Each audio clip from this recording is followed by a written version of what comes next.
Un peu plus de 42 tonnes de plastique non biodégradable saisies par les autorités camerounaises à Garoua, dans la région du Nord.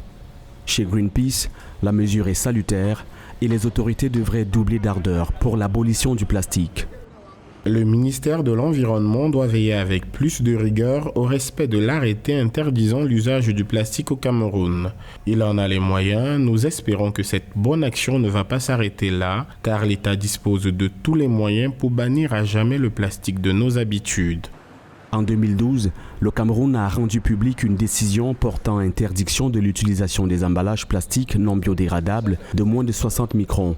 Dans les marchés et les ménages, ceux-ci sont toujours autant visibles. Tout au contraire, la filière semble bien se porter, les prix des emballages ayant au moins été multipliés par 2.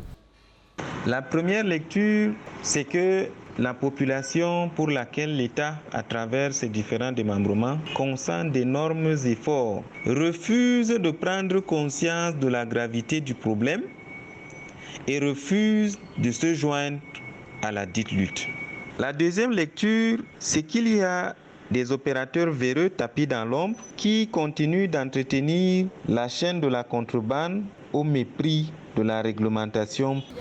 Pour certains environnementalistes, l'arrêté du 24 octobre 2012 portant réglementation de la fabrication, de l'importation et de la commercialisation des emballages non biodégradables demeure faible parce que les sanctions ne sont pas suffisamment coercitives.